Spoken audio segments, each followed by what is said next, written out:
Ayun! Hello mga ka-Areska! Welcome back to our channel. In today's video, we will show you one of our best sellers from AresgaTv Kitchen, presenting our delicious version of dinakdakan. First of all, we will season our pig head. So we already asked our butcher to cut the pig head in 4 so it will fit our pot.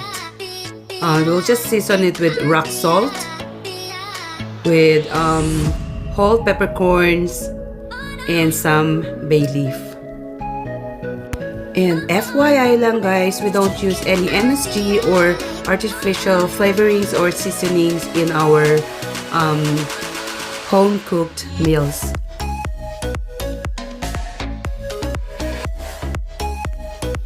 And then we'll just add some water, just enough to cover the meat. We'll cover it and then we'll let it boil for half an hour. And then half an hour later, we will turn off the heat and then we will leave the meat in the pot overnight. And then we will debone the boiled pig head and slice it and ready to be grilled. We get our charcoal ready. At ayan na, nag-start na si Daddy mag-ihaw-ihaw. We wanted our meat to be really char grilled because it adds a little bit of that flavor sa meat.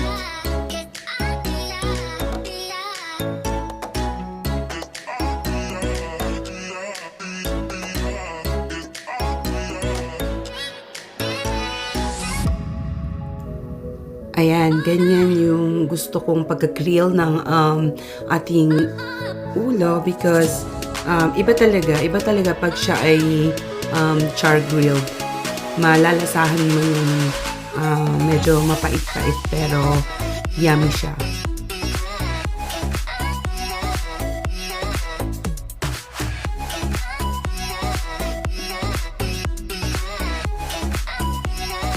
Ayan mga ka-Areska, tuloy-tuloy lang tayo sa ating pag-grill, sa ating pag-iihaw kasi it is really relaxing at yung iba yung amoy ng ginigrill na pork. It really fills the air. Parang amoy pa lang masarap na siya. Ganun.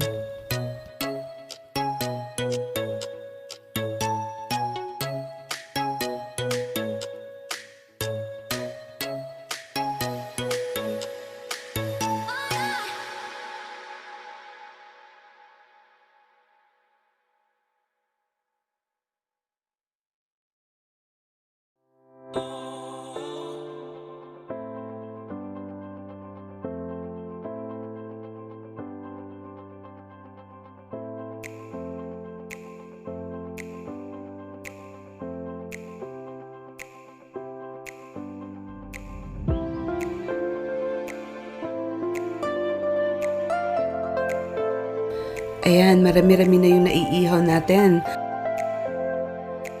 Marami-rami din kasi yung order ng dinakdakan natin mga ka-Areska.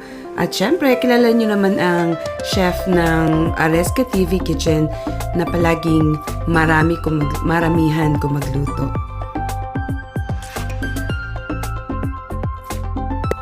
We are very passionate sa aming pagluluto because we only want to serve the best for our customers.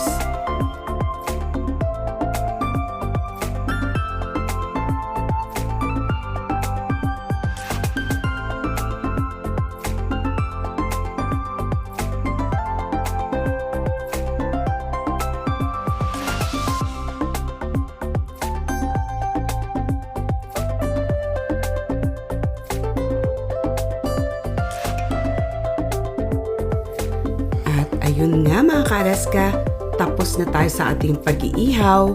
We will proceed to the chopping process.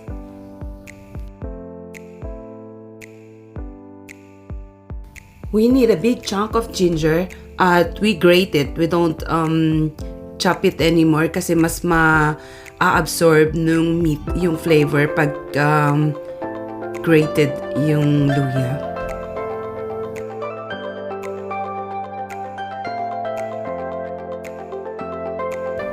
And then we need 3 onions, chopped.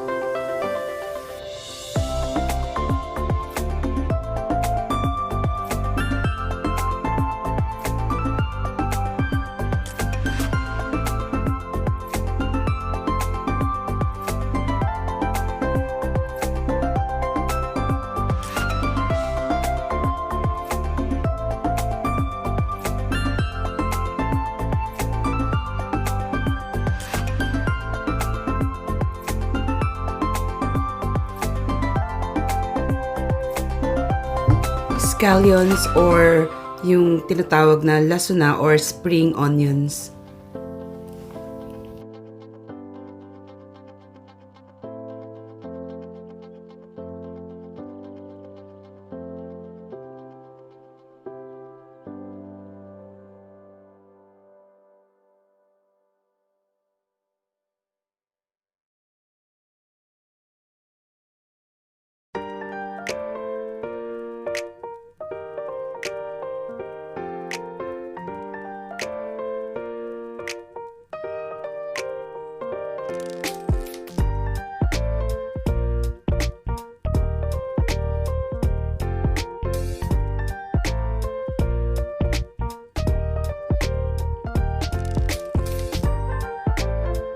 Ayan guys, ang ating mga aromats.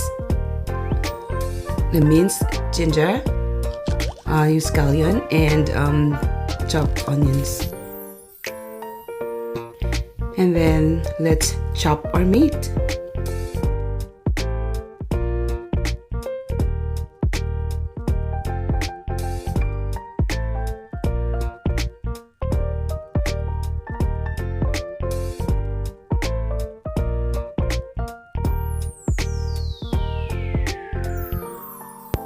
Itong si chef talaga ay napakatyagang mag-chop ng meat na halos pare-pareho. He is very meticulous pagdating sa chopping ng meat.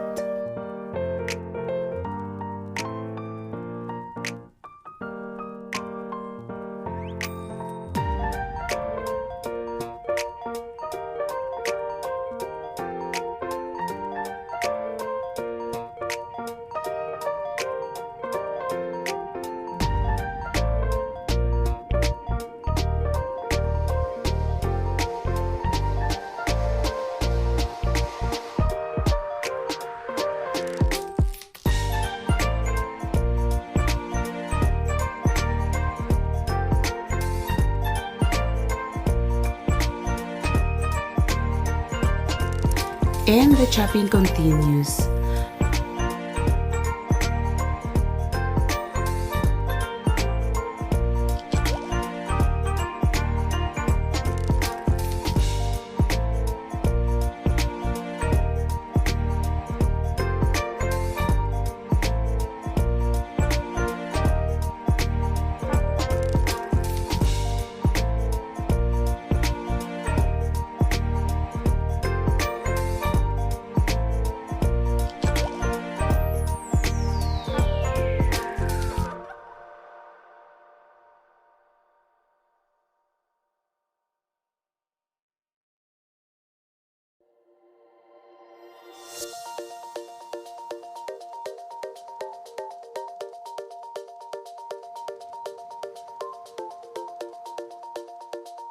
We used about 4 or 5 lemons in this recipe.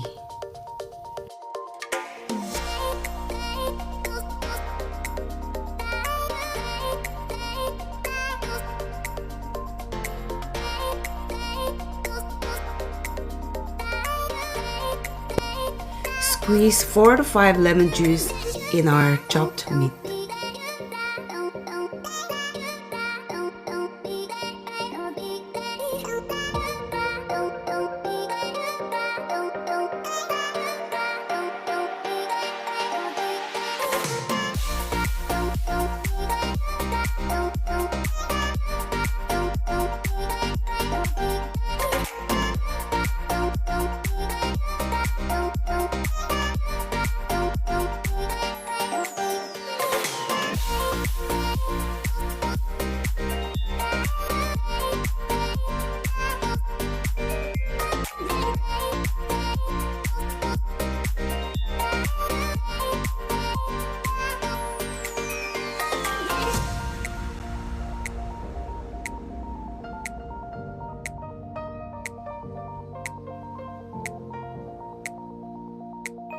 And then add the minced ginger, our chopped onions, and our chopped scallions or spring onions.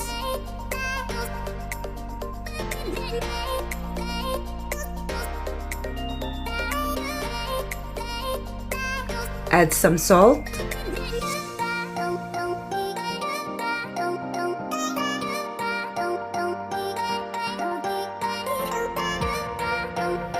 and some whole egg mayonnaise.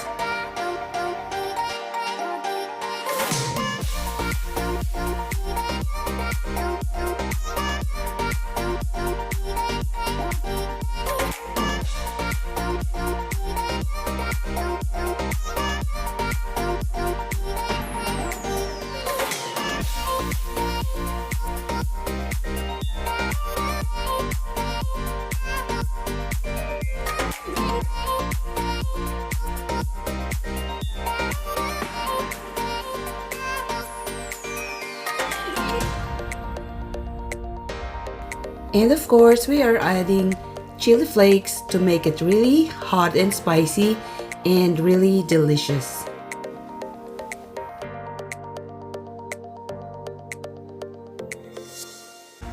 And then we will mix it all together until well combined.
And here it is mga ka-Aresga, our own version of the spicy dinakdakan and one of our top-selling homemade food from AresgaTv Kitchen. Thank you all guys for watching and supporting Aresga TV. Kain na!